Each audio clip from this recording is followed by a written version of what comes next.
So, welcome to another installment where I'm going over each section of the bankruptcy petition.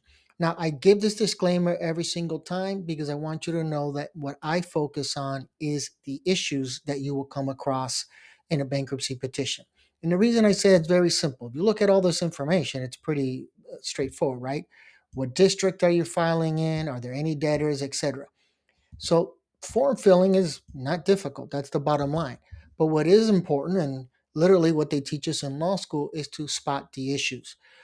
So even if you believe you have everything set up and you're confident you have all the information correct, it is still worth to go through all the videos just to make sure that in reality, like I'm saying, all the issues are covered and you might not come across could be a simple issue, but that simple issue could end up resulting in your Chapter 7 case being converted to a 13 or maybe even getting dismissed.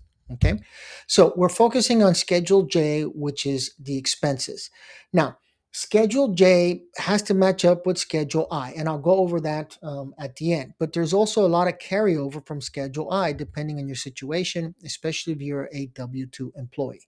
Now, we start with the basics. It's a joint case. There is a separate form that we'll go over that afterwards, but it's just making sure that if you are filing together, you're living in the same household. It is possible to be living in two different households and filing basically two bankruptcies. Typically, I tell clients if you're going to get divorced, I recommend you file together, usually because you double the exemptions. Not necessarily in every state. Every state, of course, is different when it comes to the exemptions, but that is my recommendation because a lot of times as well, and always confirm first with a bankruptcy attorney, but a lot of times there might be a house that if the house is sold because of the divorce, and then people say, I'm going to file for bankruptcy then the answer is, well, you may not be able to because if you have net proceeds, those proceeds are not going to be protected unless you roll that money into a new account. So think about it. If you don't have a ton of money that comes out of the sale of the proceeds, let's just say you're both splitting up, 50,000, so 25,000 each. 25,000 in some cities is not going to get you a down payment on the home. Miami's a perfect example. So people say, well, I'm just going to save the money. The problem is right there, you're going to lose that money if you're going to file for bankruptcy. So always make sure before you make any major decisions for bankruptcy or, a divorce, talk first with a lawyer who's experienced in one or both, just to make sure you make the right decisions. Now, when it comes to dealing with the issues of dependence, one thing that I definitely want to point out is obviously we're talking about children, but a lot of times people put their family members, right? Their parents, they help out their family. Here's the problem. Are they living with you? If they are, then naturally your expenses should be a little bit higher, right? There should be a little more use of electricity, a little more use of water, and all this other groceries as well, depending on how much your parents can contribute. But that's the problem. They are also contributing, and that would have to be reflected in Schedule I, which is a prior video you can see on here through my YouTube channel. Just go through bankruptcy.blog, but that is going to change all the numbers. So, you can't have someone who's giving $800 per month. And if you have extra money left over, then that's going to affect the bankruptcy. Don't lie about who's living there, not living there, because we're living now in 2025. It's not 1987 where the trustee doesn't have access to all this information. They do. So, for lack of a better term, don't play that game. I've seen people get caught with that, and it's cost them a lot. So just make sure that when you're saying dependent, are we talking about somebody listed on your taxes? And if so, are they residing with you? Because that could be a problem with the trustee. Definitely confirm that issue with an accountant. But sometimes I've had clients tell clients, go back, amend your tax returns, because this is going to open up doors that you don't want to be open.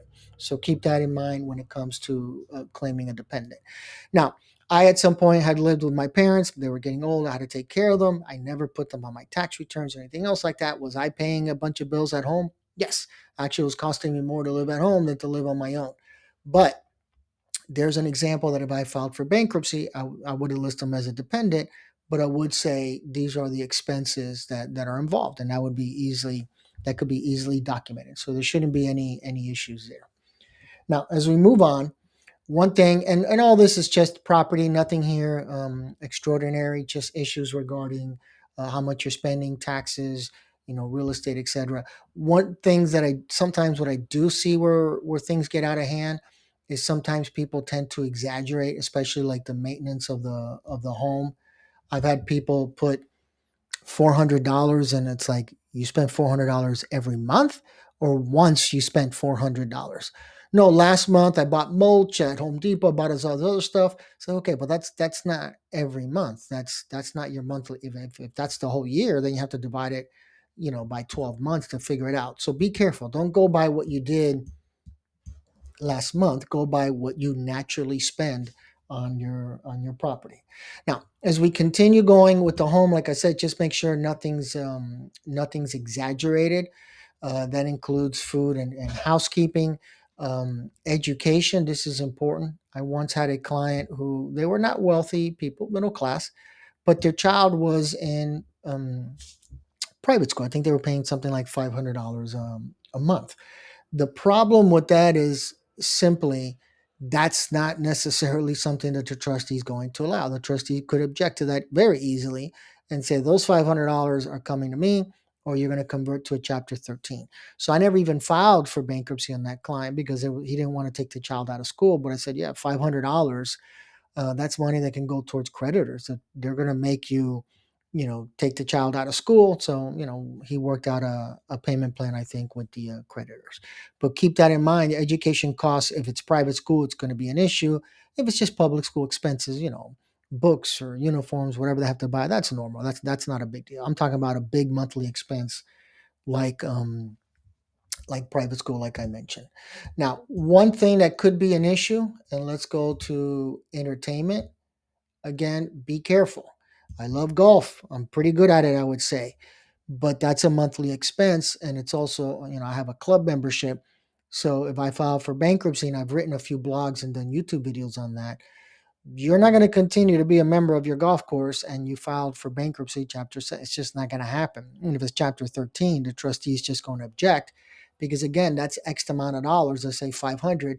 That's $500 that can go towards your creditor. So keep that in mind. You got to be careful what the entertainment are. Me, for example, it's not entertainment, but I have a camper. If I filed for bankruptcy, the trustee's going to say, your camper, turn it in.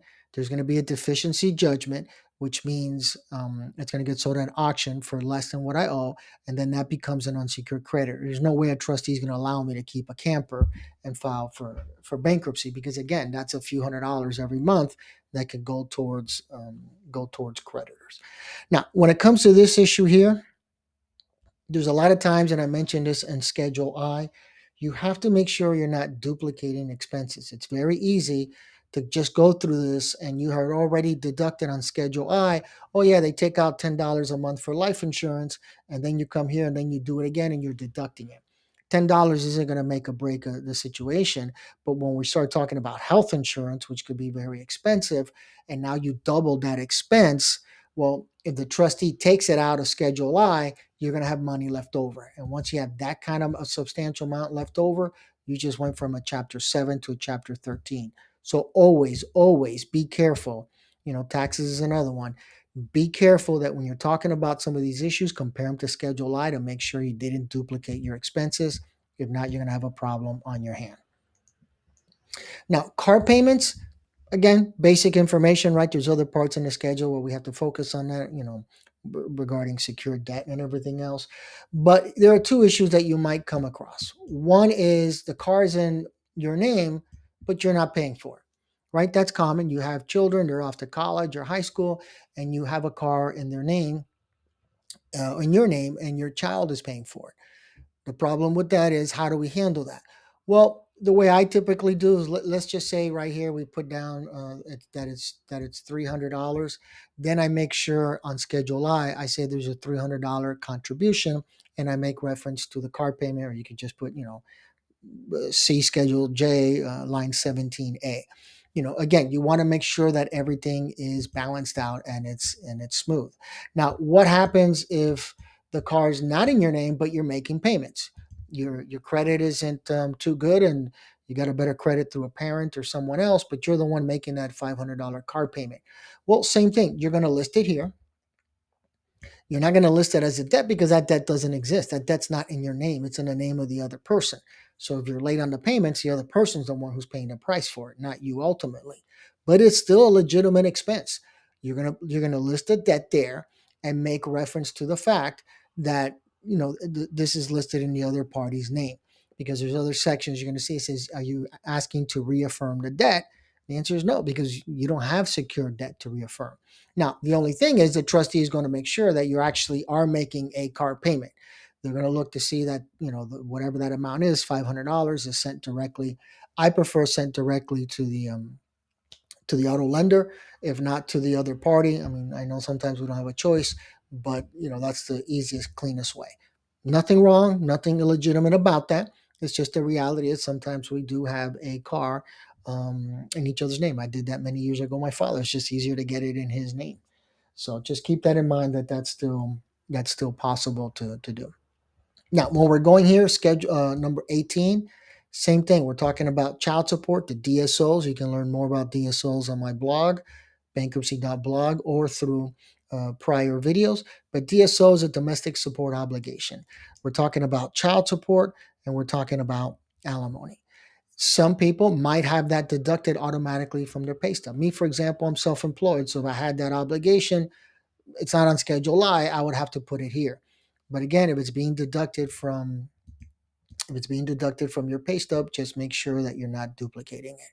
Now here, this is typically, it's definitely a problem that I see in my culture, in my hometown of Miami, where sometimes you have people who are in town, they're living in town, and they're sending money to their family back to Cuba. The problem is, once you put that down, guess what? The trustee is going to say again, what happens here? You're sending $500 a month to Cuba or any other immigrants, wherever they send it in Latin America. That's going to be a problem. So the only thing I could tell you is everything has to match up. You can't be putting down there you're spending $500 a month to support another individual, especially that there's no way of confirming where that money is really going. How do we know it's just not going recirculated back to you? So just be very careful when it comes to those issues. Now here, this is just to make sure distinction. It says other real property. Depending where you live, Florida, I've made references before when it came to the exemptions. Cemetery plots are considered real estate, so they're not protected assets. Timeshares, which are so popular in Florida, is also not going to be protected. Vacant land. Now, other states do have, which I think every state should have, protections when it comes to cemetery lots. I think it only makes sense. So you would have to put that down. It's an asset. A lot of them exempt X amount. I've seen up to $10,000, but just keep in mind that that could be considered other types of real estate. You might be able to find in your local rules and your local forms something specific towards that. This is a general one for the bankruptcy court website. If it's not, then you're going to have to exempt it on Schedule C, and then list the statute and how much is actually protected. Okay. Now, homeowners association, just real quick here, because a lot of times people don't realize this. A homeowners association could foreclose on you. They do it all the time, and it's very common for them to do so. A lot of times when people are, they're going through the foreclosure process, I saw, especially in 2008 with the mortgage foreclosure crisis, people were not paying their homeowners and not paying their mortgage either, but the homeowners association went through quickly through that foreclosure, versus back then foreclosures were lasting a year or two. So you always have to pay your homeowners association fee. If you're going to file for Chapter 7, you better be up to date on that. If not, they're going to start the foreclosure process. Okay. Now, when it comes here, and I'm gonna get to this part here in a second, but when it comes here, understand that the bankruptcy estate lasts for 6 months after you filed for bankruptcy. So that's why a lot of times trustees ask at the 341 meeting, and again, plenty of blogs and videos on that. They ask, are you the beneficiary of a life insurance policy? Chances are you are, if your parents are alive or your spouse. Are they going to do anything with that? No. Remember, a term life policy versus whole life, and I wrote about that recently. Whole life has a cash value, but term life doesn't have any value until the person who's insured passes away.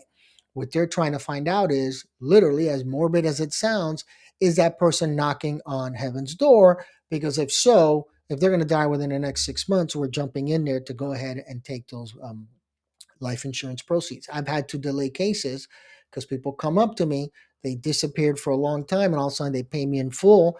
And I ask, because I'm suspicious, where did the money come from? And it's not because I think they're doing anything legitimate. It's just I know that they stopped making payments because they couldn't afford it. And say, well, my spouse died, I'm ready to file. And then that's when I have to stop and say, how much did you get? Well, I got the check last week for 20,000. I said, yeah, I can't file for bankruptcy right now. We're going to have to delay this. So keep in mind, again, every state is different when it comes to these proceeds, but keep in mind that it might affect your bankruptcy case. Now, that's what they're looking for here. Especially, you look at your car. If your car is paid off, then there's something for the trustee to jump in and say, X amount is not exempt. Now, here's the part that I really want you to focus on. I said Schedule I has to match Schedule J, income. You have to go through your income and make sure that you list everything correctly, but the gap between Schedule I and J is minimal, aka the disposable income. If you have $400 in disposable income, you either did something wrong or you just don't qualify for Chapter 7. I've done blogs in the past where I've saying that if a client's going to make a decision, they need to notify me first. I've had clients get upset, but they come to me and they say, here's the balance. I'm ready to file bankruptcy. I review the petition with them again. And they say, I don't have that car payment anymore. I say, well, what happened to the car? Well, I was filing for bankruptcy and I decided to turn it in. Okay, that's fine. But if there's not a car replacing that car note or that monthly expense, what do I do now? Let's go back to the 500 I've been using throughout this video. If you got rid of a $500 car payment and there's not a reduction of $500 in income or another car payment of $500, we have a $500 problem. And so now you went from Chapter 7 to Chapter 13. That's why Schedule I and Schedule J have to match those numbers. You have to make sure that the disposable income is minimal. The closer to zero, to better, because that's the reality. We live paycheck to paycheck. But once you get around $100 or even closer to that, some trustees might really start going through your petition to see where they can knock off money. Now, this is Schedule J, but I gave an example in Schedule I. At least in my district and my relationship with trustees, I never had an issue with deductions for an IRA account or 401k. But other districts, I've heard that trustees don't allow anything being withdrawn. So even that $100 that's going into a pension account, if the trustee objects to that and you're already at $100 disposable income, that's $200. You're getting pushed towards Chapter 13 or some sort of settlement from a Chapter 7 a bankruptcy trustee. So keep that in mind. Okay. So I'm done here. I just wanted to point out some of those issues. Any questions or comments, feel free, as always, I say, post them in the comment section below. On my blog, bankruptcy.blog, if you slide all the way to the bottom of the page, whether it's the main page or an article, you'll see there's a section there called How to File for Bankruptcy. You can see all the other blogs that I've written on different parts of the petition, as well as links to the YouTube videos. And likewise, if you need information on the bankruptcy court system or the trustees, that is also available at the bottom on the left-hand side of the page. I've done some exemptions. I think I've done something like 20 states. It takes a long time because I go through each and every statute. So I'm sorry for any delays there, but I'm adding in all the exemptions as well. Okay, so I'm done here. Best of luck with your bankruptcy case. And as I stated, any questions or comments, feel free to post them in the comment section below.